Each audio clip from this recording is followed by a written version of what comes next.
Good morning, everybody. Welcome to day 2 of Corona Classroom without Zoom, without you here on my screen.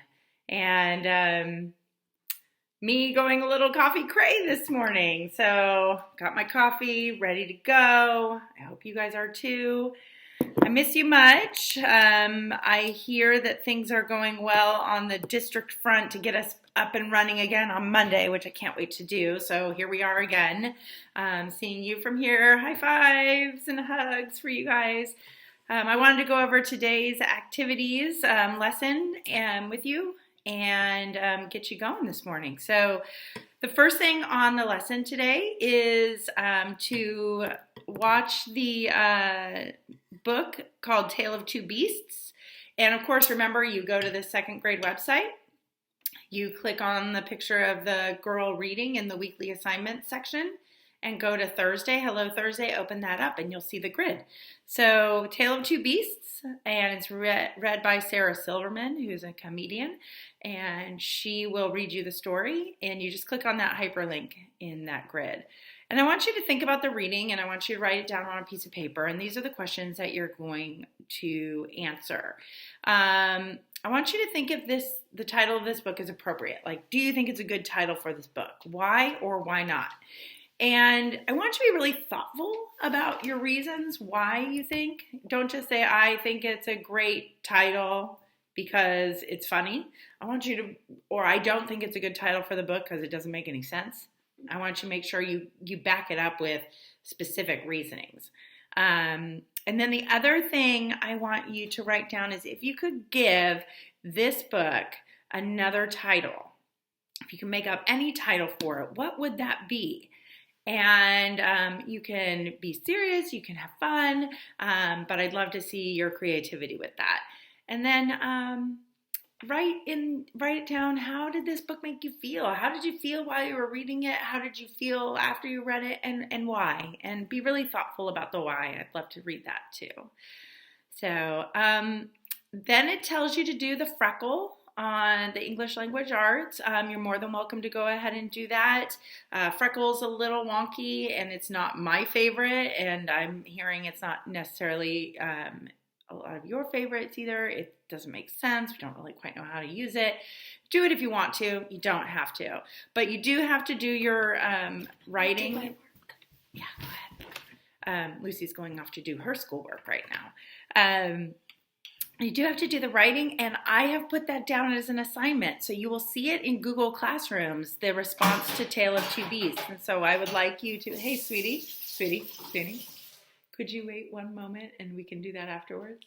Thank you. Lucy was getting ready to do her dishes, which I love because she was being responsible, but we're here in Corona Classroom right now. I want you to go ahead and make sure that you turn that in on Google Classroom. So you'll see that in reading, a response to Tale of Two Beasts. And so you're going to take a JPEG or a PDF of it and turn in that assignment today. Let's talk about problem of the day. Problem of the day number 4. You guys have been doing that and turning that in. Thank you so much. I want you to go ahead and do problem of the day 4. Don't forget to do your cubs. If you are printing out the paper and doing the work on the paper, don't forget to do your cubs. If you're doing it on a separate piece of paper, you obviously don't have to worry about doing cubs, but be really thoughtful about it. I want to make sure I see your mathematical thinking. A lot of kids are kind of confused where it says draw your thoughts. You don't have to draw pictures of things. When we talk about drawing, we're talking about, using a number bond or using a tape diagram to really help you understand what's being asked of you. Some of you guys are doing 10 frames, which is totally awesome. Some of you guys are doing units, which is really cool. So you can show that. That's the drawing. And then, of course, show your mathematical thinking. In the problem sets, the problem of the days, I've seen people use Arrowway. I've seen people use a number line. I've seen people use the algorithm. I've seen people use the pictorial place value. I've seen people break down and do number bonds. So show me your mathematical thinking. And of course, the challenge is to show it to me 2 different ways. And don't forget to write your statement. And all your statements need to have a capital at the beginning and a period at the end. All right. And then, of course, if you want to, you can go ahead and continue with Freckle on measurement and data, but I have something different I would like you to try. Freckle's wonky, and it's not our favorite thing, and we are not going to be using it after this week. So if you're working on Freckle and you're cool with it, I'm going to let you go ahead and do that. But one thing I would like you to try is as a website called Happy Numbers. And I sent all of your parents your username and your password to Happy Numbers. And Happy Numbers, I've been told by a few people that have already started it, is a lot of fun and they love it. And it kind of is just a different way, a fun way of really just kind of practicing your math skills.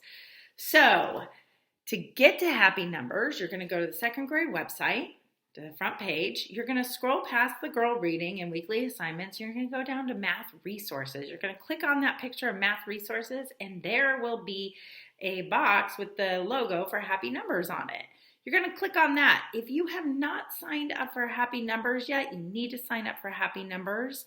And your parents have your username and passcode. I sent it about a week ago. If your parents can't find that, I'm going to tell you what it is. Your username is your first name and your last name all together. So for me, it would be Lisa Rossi, Lisarossi, all lowercase. The password is Daruma Doll, all lowercase, no spaces. DARUMADOLL, Daruma Doll. That is the password. I can't remember if there is a code, a classroom code for it. If there is, I will put it on the Google Classroom for you, okay? But I'd love for you to do Happy Numbers instead of this Freckle baloney, okay? So unless you like Freckle, go ahead and do it. Otherwise, try out Happy Numbers and do some work with that. All right, here comes the big one. Your All About report on the San Diego Zoo. So by now you've picked your animal, you've learned about their habitat, you've written down notes about what they eat. Now you are going to write to me an all about book about your animal. And not a book. Sorry, we're not doing books because we don't have all that paper that we usually do in our real classroom. You're going to write an essay, a report about your animal. And this is nothing new. We did 8 weeks of writing all about report books. You guys all wrote out all about books in the classroom. So this is just kind of a review of doing that. And you're going to write about your animal, and you're going to make sure you take all the notes that you learned about them and put them into a report. I want you to think about when you introduce your report to me, don't forget the hook. Don't start out with, this is a report about monkeys. In this report, I will tell you about. Don't start out with, this is a report about monkeys. Remember, we have those hooks, and your hook could be a question, not a boring question like, do you like monkeys? If you don't, this report's for you, but maybe a question like, when was the last time you saw a monkey swinging through the trees, or something like that? You can also do a hook 'em lead where you set the scene about monkeys. So kind of try to hook me as your reader. I can't wait to read these. I'm super excited about them. So you're going to want to make sure you have your hook. You're going to tell me what I'm going to learn about, which is habitat, food, and I cannot remember the third thing, but you should have it in your notes so you know. And then I want you to give me that information and then wrap it up with a hope or a wish, just like we did when we did our All About books. Now, I know this might stress some of you guys out, but that is the last thing I want to happen. I don't want you to be stressed out by this. I just want you to try your personal best. I'm looking forward to seeing your writing. Don't forget personal best handwriting, personal best spelling, and make sure you go back and edit it and read it out loud to yourself and listen to your voice drop. So you make sure you put your periods. Make sure you've got capitals where they need to be, especially on proper nouns. If you write about the San Diego Zoo, the S in San needs to be capitalized, the D in Diego needs to be capitalized, and the Z in Zoo needs to be capitalized because it's a proper noun, because it is the name of the zoo. If you just say zoo, you don't have to capitalize it. That is a common noun. That is just a place. But if you add a name to it, San Diego Zoo, it needs to be capitalized. So just a little tidbit, a reminder on that.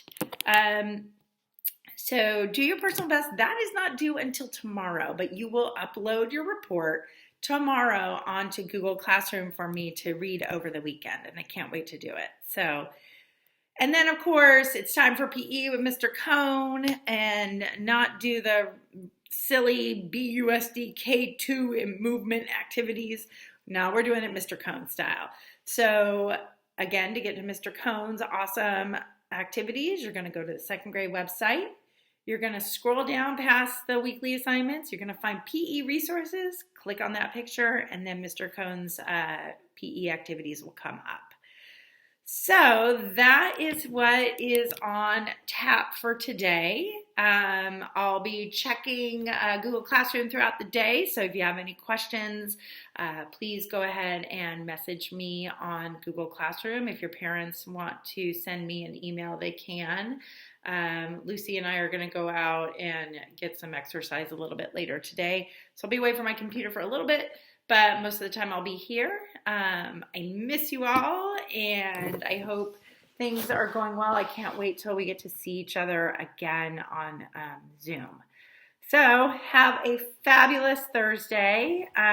Enjoy your day. Give lots of hugs and cuddles to your family. Lots of snuggles. Take care of yourself. Make sure you get some exercise and get out and get some fresh air. I miss you all, and I'm going to give you big high fives and big, big, big squeezy hugs. Alrighty. Bye, you guys.